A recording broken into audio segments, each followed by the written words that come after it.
হরে কৃষ্ণ। আজ 11ই জুলাই শনিবার পবিত্র যোগিনী একাদশী ব্রতের দিন।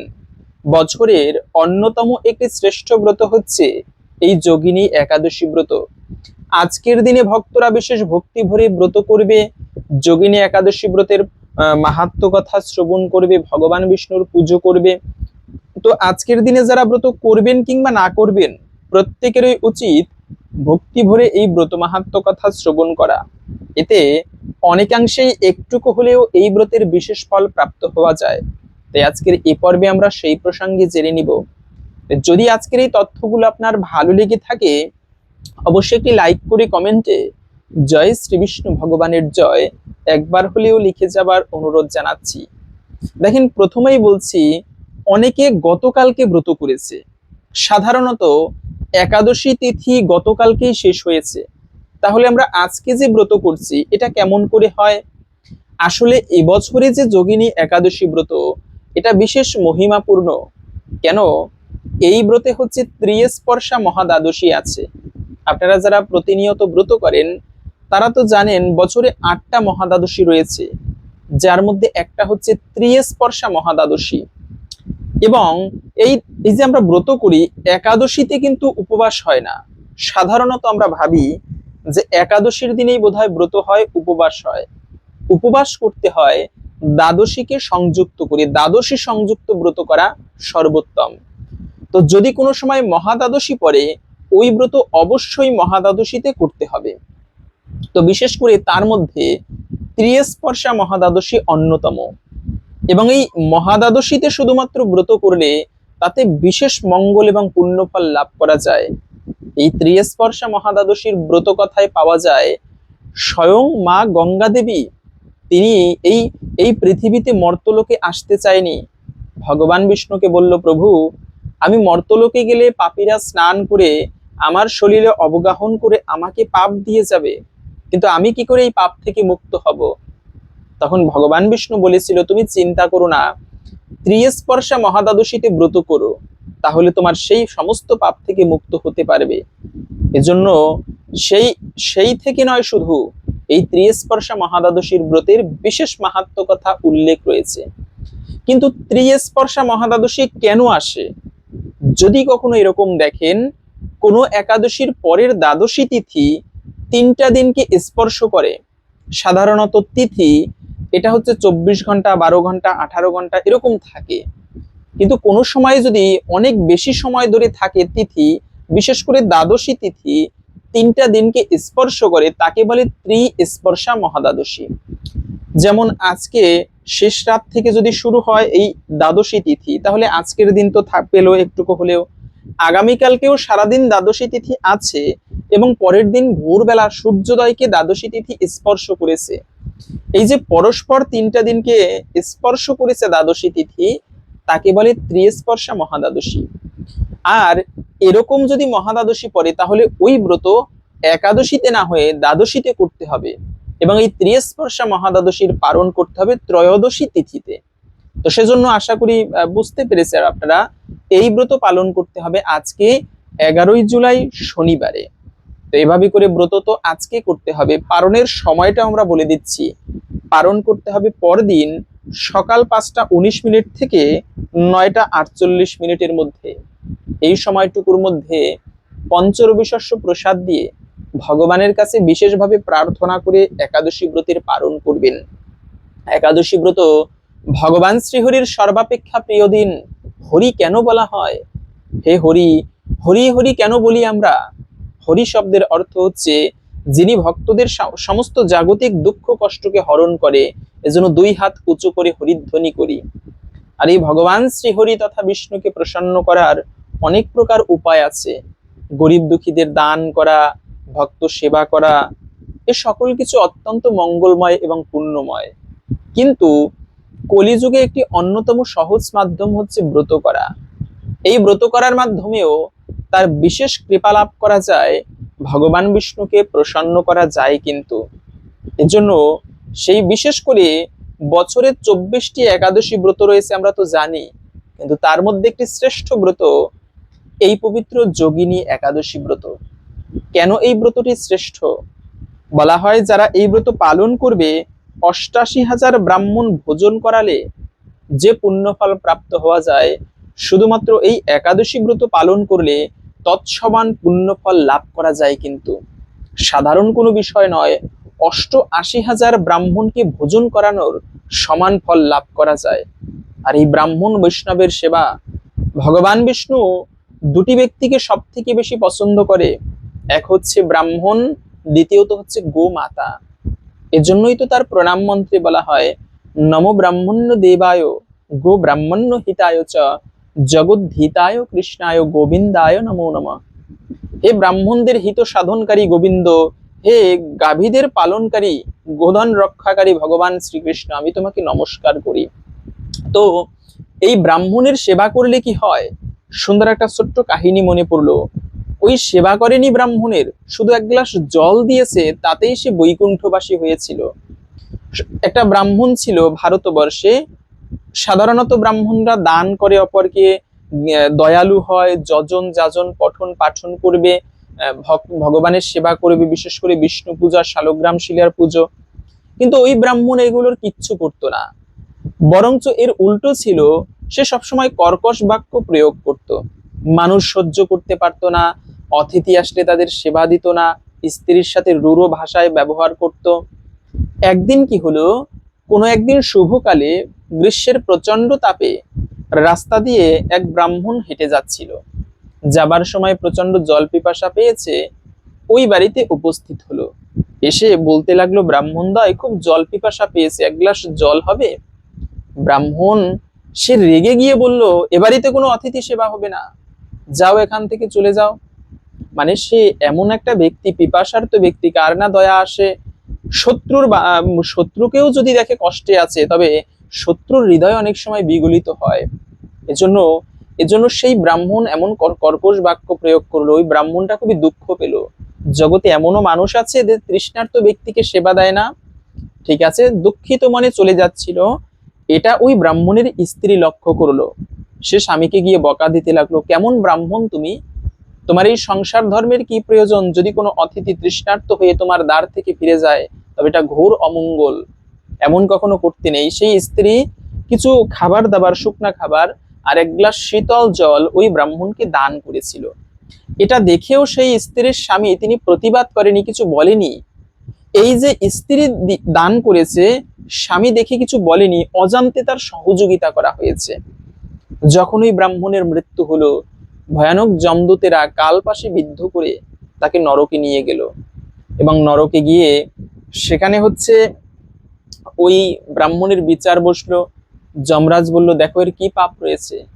চিত্রগুপ্ত বলল, মহারাজ, সারা জীবন এই ব্রাহ্মণ কোনো ধর্ম কাজ করেনি, বরং এর উল্টো করেছে, ব্রাহ্মণ হয়েও। এটা যমরাজ শুনে প্রচন্ড রেগে গেল, কিন্তু পরক্ষণে আবার বলল, মহারাজ, তবে একটা বিষয়, এ কোনো একটা শুভ দিনে একজন ব্রাহ্মণকে এর স্ত্রী জল এবং একটু খাবার দান করেছিল, এই ব্রাহ্মণ দেখেও কিছু বলেনি, এই অজান্তে সহযোগিতা করেছে। যমরাজ এটা শুনে ওই ব্রাহ্মণকে যথাযোগ্য উপহার দিয়ে বৈকুণ্ঠে পাঠিয়ে দিল। কেন? এর স্ত্রী দান করায় এ সেই দানের ভাগ পেয়েছে। এজন্য ব্রাহ্মণের সেবা করা, বৈষ্ণব সেবা করা সব থেকে বেশি মঙ্গলময়। ভগবানের পুজো করলে ভগবান যত প্রসন্ন হয়, তার থেকেও অধিক প্রসন্ন হয় তার ভক্ত সেবা করার মাধ্যমে। আর বলা হয়, এটা আমার কোনো কথা নয়, ব্যাসদেব নিজে বলেছেন, এরকম করে ৮৮,০০০ ব্রাহ্মণের সেবার ফল লাভ হয় যদি কোনো ব্যক্তি ভক্তি ভরে এই পবিত্র যোগিনী একাদশী ব্রত পালন করতে পারে। শুধু তাই নয়, এই একাদশী ব্রত পালন করলে আরো বলা হয়েছে, দুরারোগ্য যদি কারো ব্যাধি থাকে, অনেক সময় পূর্বজন্মের পাপের ফলে আমাদের ইহজন্মে কিছু কিছু রোগ বা ব্যাধি হয়ে থাকে, যা সহজে কিন্তু ভালো হয় না। এত ওঝা বৈদ্য কবিরাজ দেখানো হলেও সহজে সেই রোগ ব্যাধি কিন্তু নিরাময় হয় না। এই সমস্ত রোগ যেন আমাদের চিরসঙ্গী হয়ে থাকে। তো এই ধরনের যদি কারো দুরারোগ্য ব্যাধি হয়, সহজে ভালো হচ্ছে না, তাহলেও আপনি এই ব্রত পালন করতে পারেন। পাওয়া যায়, হেমমালী নামে একটা মালী ছিল, এই ব্রত মাহাত্ম্যে আমরা জানবো সে প্রসঙ্গে। সেই মালী, সে ভক্তি ভরে, মানে সে হচ্ছে অভিশাপগ্রস্ত হয়ে কুষ্ঠ ব্যাধিতে তার জীবন খুব দুঃখ যন্ত্রণায় কাটাচ্ছিল। স্ত্রীর সাথে সে স্বর্গভ্রষ্ট হয়ে জগতে কুষ্ঠব্যাধিতে ভুগতে লাগলো এবং দুঃখময় ভাবে জগতে ভ্রমণ করতে লাগলো। এভাবে করে ভ্রমণ করতে করতে জগতে সে মানে একবার সেই মার্কণ্ডেয় ঋষির আশ্রমে উপস্থিত হলো। মার্কণ্ডেয় ঋষিকে দর্শন করে প্রণাম করলো। ঋষিবার জিজ্ঞাসা করলো, কোন কোন অপরাধের ফলে তোমার এরকম কুষ্ঠব্যাধি হয়েছে? সব কথা তখন খুলে বললো যে আমরা এরকম অভিশাপ পেয়েছি। তো মহারাজ ঋষিবরকে প্রশ্ন করলো, আপনি তো দয়ালু, আমার এই অভিশাপ কিসে দূর হবে? আমার এই কুষ্ঠব্যাধি, আমার এই দুরারোগ্য ব্যাধি কিভাবে নাশ হবে? আপনি এর উপায় বলে দিন। তখন মার্কণ্ডেয় ঋষি বলতে লাগলো, তোমরা একটা কাজ করো, কি আষাঢ় মাসের পবিত্র যোগিনী একাদশী ব্রত পালন করো। এই একাদশী ব্রতের পূর্ণ প্রভাবে তোমাদের দুরারোগ্য ব্যাধি নাশ হবে। এই কথা শুনে সেই মানে সেই সেই মালি তিনি, হেমমালি তিনি ভক্তি ভরে ব্রত করায় দুরারোগ্য ব্যাধি থেকে কিন্তু মুক্ত হয়েছিল। এজন্য এই একাদশী ব্রত পালন করলে সেই ব্যাধি পর্যন্ত নাশ হয়ে থাকে। এতটা মাহাত্ম্যপূর্ণ বা গুরুত্বপূর্ণ এই যোগিনী একাদশী ব্রতকে বলা হয়েছে। পাশাপাশি অনেকে প্রশ্ন করেন এখন যে আমার শরীর যদি অসুস্থ থাকে আমরা কি ব্রত করতে পারবো কিনা? মায়েদের যখন বিশেষ অশৌচ অবস্থা আসে অবশ্যই ব্রত করতে পারবেন। অসুচি হলে বা বাড়িতে জননা শৌচ মৃতা শৌচ হলে যে কেউ ব্রত করতে পারবেন। অনেক সময় এমনও দেখা যায়, কথায় কথায় আসলো তাই বলছি, যে যেদিনে একাদশী ওই দিনে শ্রাদ্ধ পড়ে। একটা বাস্তবিক প্রমাণ, সেদিন কয়েকদিন আগে বললো যে আমার বোনের বিয়ে এই মানে যোগিনী একাদশীর দিনে, আমি তো আর ব্রত করতে পারবো না। আপনাদের বলে দিচ্ছি, যেদিনে ব্রত পড়বে ওই দিনে কেউ বিবাহ কার্য করাবেন না, এটি অমঙ্গল। কিন্তু কেন? একাদশীতে স্পষ্ট নিষিদ্ধ, যারা অন্ন দান করে এবং সেই অন্ন ভোজন করে, অথবা যার মঙ্গলের জন্য সেই অন্ন দান করা হয়, এই তিনজন ব্যক্তি নরকে গমন করে থাকে। এজন্য একাদশীর দিনে যদি শ্রাদ্ধ পড়ে, ওই শ্রাদ্ধ একাদশীতে বর্জন করে দ্বাদশীতে পরের দিনে করতে হয়। ব্রতের দিনে কখনো শ্রাদ্ধ করতে নেই। হরিভক্তি বিলাসে স্পষ্ট নিষিদ্ধ, ইয়ে কুর্বন্তি মহিপাল শ্রাদ্ধম একাদশী দিনে ত্রয়স্তে নরকময়ান্তি দাতা ভোক্তা পরিকত।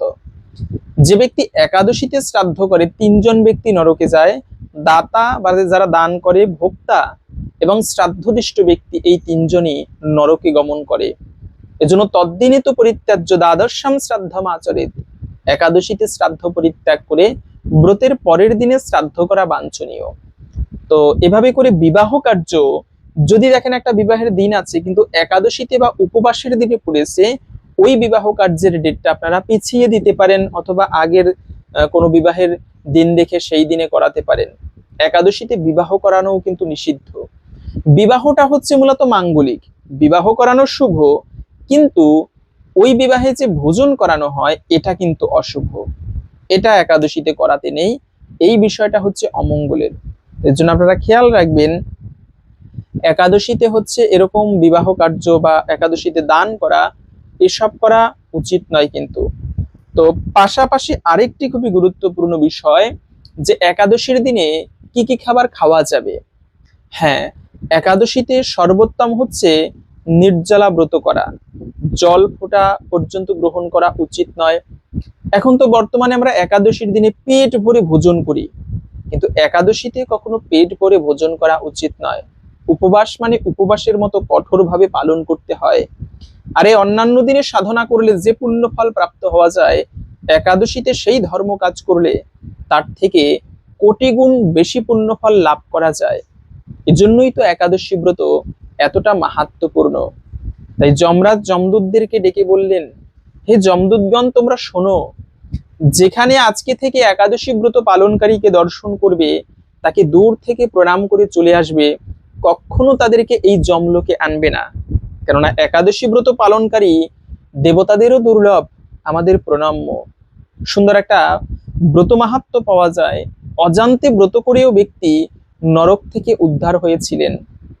ধর্মধ্বজ নামে একটা রাজা ছিল, মূলত নর্মদা নদীর তীরে গালব নামে এক মহামুনি বাস করত।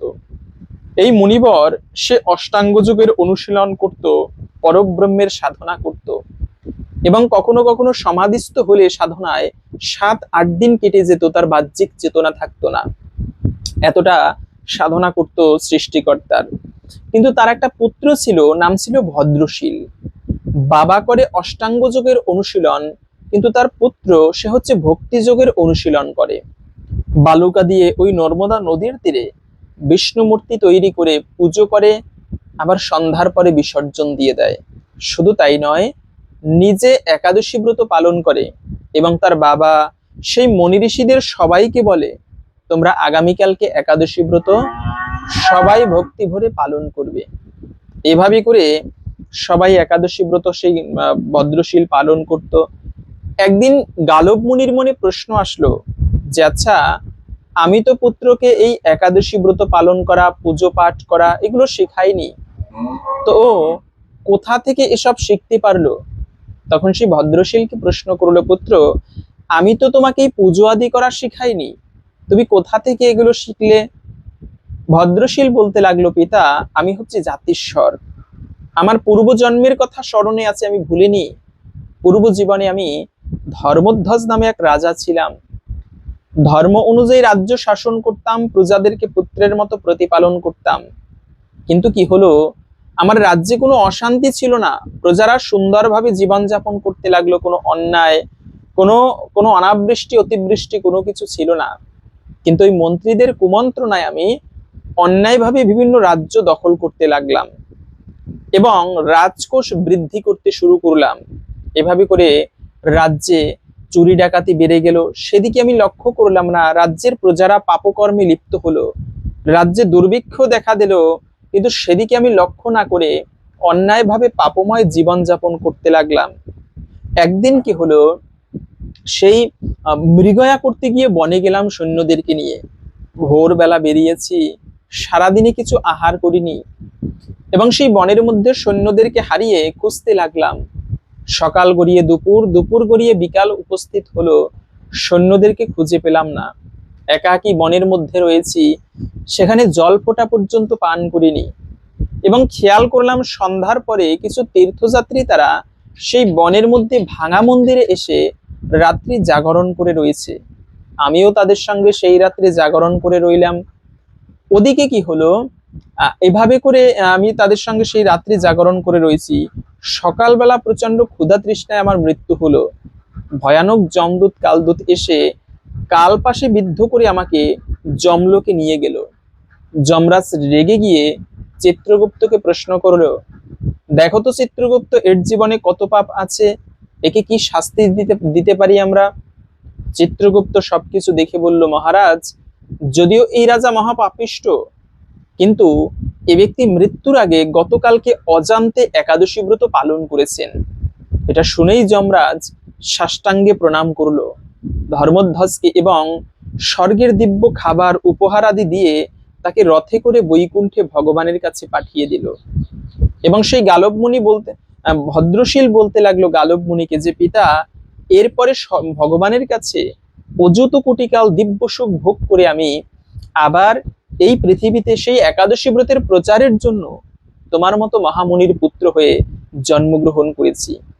এজন্য একাদশী ব্রত যদি অজান্তেও কেউ পালন করে, তার মহা সৌভাগ্য, সর্বপাপ থেকে মুক্ত হয়ে তিনি ভগবান শ্রী বিষ্ণুর কৃপা লাভ করতে পারে। তাই তো একাদশী ব্রত এতটা মাহাত্ম্যপূর্ণ বা সৌভাগ্যপূর্ণ। পাশাপাশি এই একাদশী ব্রতের দিনে যদি পারেন নির্জলা ব্রত করবেন, কিন্তু যারা পারেন না সেভাবে আপনারা ফল, এখন অনেকে প্রশ্ন করে যে নির্জলা হলে তাই ওই ব্রতটা নাকি নির্জলাই করতে হয়। সব ব্রতের ক্ষেত্রে একই নিয়ম। যদি না পারেন, ফল, জল, ঔষধ, ব্রাহ্মণ, গুরুবাক্য এগুলো গ্রহণ করতে পারেন। তা না হলে দুগ্ধজাত খাবার, দুগ্ধ, তারপরে হচ্ছে দধি করতে পারেন, দুগ্ধের ছানা তৈরি করতে পারেন, পিওর ছানা করে ভগবানকে ভোগ নিবেদন করে সেই মহাপ্রসাদ আপনি গ্রহণ করতে পারেন। তাতেও যদি অসমর্থ হন, সবজি রান্না করে খেতে পারেন, মিষ্টি কুমড়া, মিষ্টি আলু, ফুলকপি, কাঁচকলা, পেঁপে এগুলো সবজি হিসেবে সূর্যমুখী তেল না হলে ঘি দিয়ে রন্ধন করে ভগবানকে ভোগ নিবেদন করে প্রসাদ হিসেবে গ্রহণ করতে পারেন। এভাবে করেও আপনি ভক্তি ভরে এই একাদশী ব্রত পালন করতে পারেন। এবং বিশেষ করে এই একাদশী ব্রতের দিনে যে খাবারগুলো ভুলেও খেতে নেই, আপনি ব্রত না করতে পারলেও ভুলক্রমেও একাদশীর দিনে পঞ্চ রবিশস্য খেতে নেই। ধান জাতীয় খাবার, খিচুড়ি, পায়েস, পিঠা, গম জাতীয় খাবার, বিস্কিট, কেক, পাউরুটি, আটা রুটি খেতে নেই। যে কোনো প্রকার ডাল খেতে নেই, সরিষা খেতে নেই। তারপরে হচ্ছে মাসকলাই, পুঁই শাক, ঢেঁড়স, বটবটি, ছিম, বেগুন, এগুলো কিন্তু খেতে নেই। সেই সঙ্গে যে কোনো প্রকার শাক খেতে নেই। শ্যামা চাল, সাবুদানা খেতে পারবেন, শ্যামা চাল খেতে নেই। ওটস, কাউন, শ্যামা চাল, শ্যামাদানা এগুলো কিন্তু একাদশীতে একান্তই নিষিদ্ধ এবং বর্জন করতে হবে। এ হচ্ছে বিষয়ের জন্য একাদশীর দিনে আমাদের এভাবে করে আপনি একাদশী ব্রত ভক্তি ভরে পালন করতে পারেন। এবং বিশেষ করে এই একাদশীর দিনে ব্রত করলেই হয় না। একাদশীর দিনে উপবাস কেন বলে? উপমানে নিকটে, বাস মানে বাস করা। মানে এই দিনে ব্রত করে আপনি সাধ্যমতো ভগবানের নাম জপ করবেন, বেশি বেশি ভগবানের নাম জপ করবেন এবং এই দিনে ভক্ত সঙ্গ করা, ভগবানের পুজো করা, ভগবানের পুজো দর্শন করা সকল কিছুই অত্যন্ত মঙ্গলময়। বিশেষ করে এই দিনে দান করা আরো বেশি মঙ্গলের, কেননা দানে দ্রব্যেন শুদ্ধতি, দানের মাধ্যমে দ্রব্য শুদ্ধ হয়ে থাকে। এর জন্য এই দিনে দান আদি করা সব থেকে মঙ্গলময় এবং বিশেষ বলা হয়েছে। তো যাই হোক, এখন আসুন আমরা ধৈর্য ধরে এই ভিডিওর মূল প্রসঙ্গ পবিত্র যোগিনী একাদশী ব্রতের মাহাত্ম্য কথা শ্রবণ করি। যারা এই একাদশী ব্রত পালন করবে তারা কি ফল প্রাপ্ত হতে পারে? কেননা শ্রবণম মঙ্গলম, এর ফলে অনেকাংশেই একটুকু হলেও এই ব্রতের বিশেষ ফল প্রাপ্ত হওয়া যায়।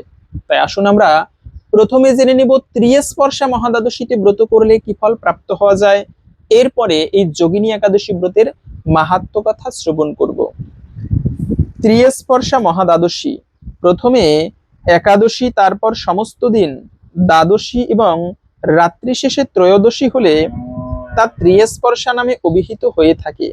শ্রীহরির বিশেষ প্রিয় এই মহাপুণ্য তিথিতে সযত্নে উপবাস করা কর্তব্য। এই ব্রতের পালন ত্রয়োদশীতে করতে হয়। পদ্ম পুরাণে শ্রী সনত কুমার বেদব্যাস সংবাদে এই ব্রতের মাহাত্ম্য বর্ণনা করা হয়েছে। সনত কুমার বললেন, সর্বপাপ বিনাশিনী এই ত্রিস্পর্শা মহাব্রত সকলেরই পালন করা উচিত। চক্রধারী ভগবান শ্রী বিষ্ণু ক্ষীর সমুদ্রে শিব, ব্রহ্মা ও আমার কাছে এই ব্রত সম্পর্কে বলেছিলেন। জড় বিষয়ে অত্যন্ত আসক্ত ব্যক্তিও যদি এই ব্রত পালন করে তবে তারা মুক্তি লাভের যোগ্য হয়। হে মুনিবর, বারাণসীতে ও প্রয়াগে মৃত্যু হলে এবং গোমতীতে স্নান করলে মানুষের মুক্তি লাভ হয়, কিন্তু ত্রিস্পর্শা ব্রতে কেবল উপবাস ফলেই গৃহে থেকে মুক্তি লাভ হয়। এক সময় শ্রী জাহ্নবী ভগবান মাধবের কাছে এসে বললেন, হে প্রভু ঋষিকেশ, কলিযুগে মহাপাপী মানুষ যখন আমার জলে স্নান করবে সেই পাপে আমি কলুষিত হয়ে পড়ব। এ থেকে পরিত্রাণের উপায় কি? শ্রী মাধব বললেন, হে গঙ্গে, সর্বকলুষ বিনাশী এই ত্রিস্পর্শা ব্রত তুমি পালন করো। ভগবানের নির্দেশে গঙ্গা দেবী এই ত্রিস্পর্শা ব্রত পালন করে কলির কলুষ থেকে মুক্ত হন। হে মুনিবর, বিষয় অনুরাগী ব্যক্তি কিংবা বিষয় অনাসক্ত উভয়ের পক্ষে মুক্তি লাভ করা অত্যন্ত কঠিন। তাই মুক্তিকামী এই ত্রিস্পর্শা ব্রতের অনুষ্ঠান করা সকলেরই কর্তব্য। এ হচ্ছে ত্রিস্পর্শা একাদশী ব্রতে উপবাসের মাহাত্ম্য। এখন জেনে নিচ্ছি এই যোগিনী একাদশী ব্রত পালন করলে কি ফল লাভ করা যায়। যোগিনী একাদশী, ব্রহ্মবৈবর্ত পুরাণে আষাঢ় মাসের কৃষ্ণপক্ষের একাদশী ব্রত মাহাত্ম্য শ্রী যুধিষ্ঠির শ্রীকৃষ্ণ সংবাদ রূপে বর্ণিত আছে। মহারাজ যুধিষ্ঠির বললেন, হে বাসুদেব, আষাঢ় মাসের কৃষ্ণপক্ষিয়া একাদশী মাহাত্ম্য কৃপাপূর্বক আমাকে বলুন। শ্রীকৃষ্ণ বললেন, হে মহারাজ, সকল পাপ বিনাশী ও মুক্তিপ্রদ এই উত্তম ব্রতের কথা বলছি, আপনি মনোযোগ সহকারে তা শ্রবণ করুন। আষাঢ় মাসের কৃষ্ণপক্ষিয়া একাদশী যোগিনী নামে প্রসিদ্ধা। মহাপাপ বিনাশকারী ও এই তিথি ভবসাগরে পতিত মানুষের উদ্ধার লাভের একমাত্র নৌকা স্বরূপ। এই প্রসঙ্গে আপনাকে একটি পবিত্র পৌরাণিক কাহিনী বলছি। অলকানগরে শিবভক্ত পরায়ণ কুবের নামে এক রাজা ছিল। তিনি প্রত্যহ শিবের পূজা করতেন। তার হেমমালী নামে একজন মালী ছিল। প্রতিদিন শিব পূজার জন্য মানস সরোবর থেকে ফুল তুলে যক্ষরাজ কুবেরকে দিত। বিশালাক্ষী নামে হেমমালির এক পরমা রূপবতী পত্নী ছিল। সে তার পত্নীর প্রতি অত্যন্ত আসক্ত ছিল। একদিন সে তার পত্নী মানে সুন্দরী পত্নীর প্রতি আসক্ত হয়ে পড়ে এবং রাজভবনে যাবার কথাও ভুলে গেল। বেলা 2 প্রহর অতীত হলো, অর্চনের সময় চলে যাচ্ছে দেখে রাজা ক্রুদ্ধ হলেন। মালির বিলম্বের কারণ সন্ধানে এক দূত প্রেরণ করলেন। দূত এসে রাজাকে বলল, সে গৃহে স্ত্রীর সাথে আনন্দে মত্ত। দূতের কথা শুনে কুবের অত্যন্ত রেগে তখনই মালিকে তার সামনে হাজির করতে নির্দেশ দিলেন। এদিকে মালি কুবেরের পুজোর সময় অতিবাহিত হয়েছে বুঝতে পেরে অত্যন্ত ভয় পেল। তাই স্নান না করেই সে রাজার কাছে উপস্থিত হলো।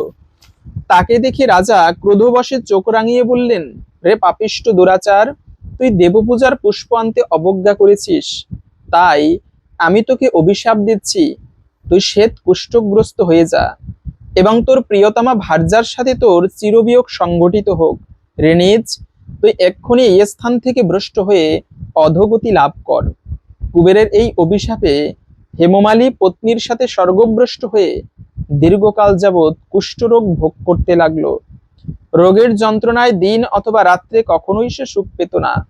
এভাবে শীত গ্রীষ্মে প্রচন্ড বেদনায় বহু কষ্টে সে দিন যাপন করতে লাগলো। কিন্তু দীর্ঘদিন মহাদেবের অর্চনের ফুল সংগ্রহের স্বীকৃতি ফলে সে শাপগ্রস্ত হয়েও বৈষ্ণব শিব শ্রেষ্ঠ শিবের বিস্মরণ কখনো হয়নি। একদিন হেমমালী ভ্রমণ করতে করতে হিমালয়ে শ্রী মার্কণ্ডেয় ঋষির আশ্রমে উপস্থিত হলো। কুষ্ঠরোগে পীড়িত সপত্নী হেমমালীকে দর্শন করে শ্রী মার্কণ্ডেয় তাকে জিজ্ঞাসা করলেন, তুমি কার অভিশাপে এইরকম নিন্দনীয় কুষ্ঠরোগগ্রস্ত হয়েছ? সে উত্তর দিল, হে মুনিবর, রাজা ধনকুবেরের আমি ভৃত্য ছিলাম। আমার নাম হেমমালী। আমি প্রত্যহ মানস সরোবর থেকে ফুল তুলে শিব পূজার জন্য রাজাকে দিতাম। কিন্তু দুর্ভাগ্যক্রমে একদিন স্ত্রীর মনোরঞ্জন হেতু কামাসক্ত হওয়ায় সেই ফুল দিতে বিলম্ব হয়। রাজার অভিশাপে এইরকম দুর্দশাগ্রস্ত হয়েছি। পরোপকারই সাধুগণের স্বাভাবিক কর্ম। হে ঋষিশ্রেষ্ঠ, আমি অত্যন্ত অপরাধী, কৃপা করে আমার প্রতি প্রসন্ন হন। তখন দয়ার্দ চিত্ত মার্কণ্ডেয় মুনি বললেন, হে মালি, তোমার মঙ্গলের জন্য শুভ ফল প্রদানকারী এক ব্রতের উপদেশ করছি।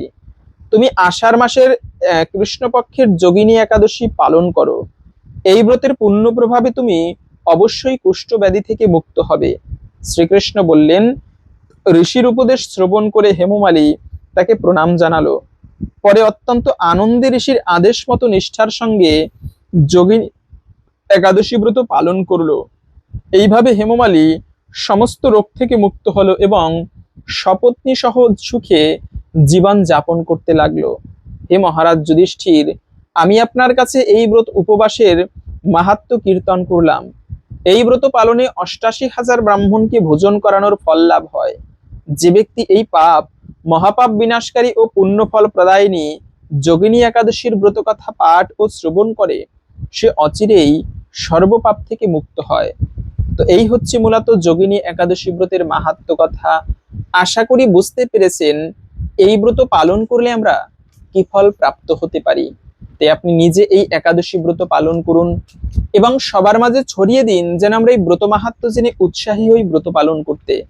এবং এতক্ষণ ধরে যারা ধৈর্য ধরে আমাদের সাথে ছিলেন, আপনাদের ছোট্ট একটি আমন্ত্রণ, আমাদের ফেসবুক পেজ অথবা ইনস্টাগ্রামে ফলো করে অবশ্যই আমাদের সাথে যুক্ত থাকবেন। এই ভিডিওর ডেসক্রিপশন বক্সে আমাদের ফেসবুক পেজের লিংক দেওয়া আছে। সবাইকে যুক্ত থাকার জন্য আমন্ত্রণ জানাচ্ছি। তো ভগবানের কৃপায় সকলের জীবনে মঙ্গল হোক এই কামনা করে আজকের ভিডিওটি এখানে সমাপ্ত করছি। হরে কৃষ্ণ।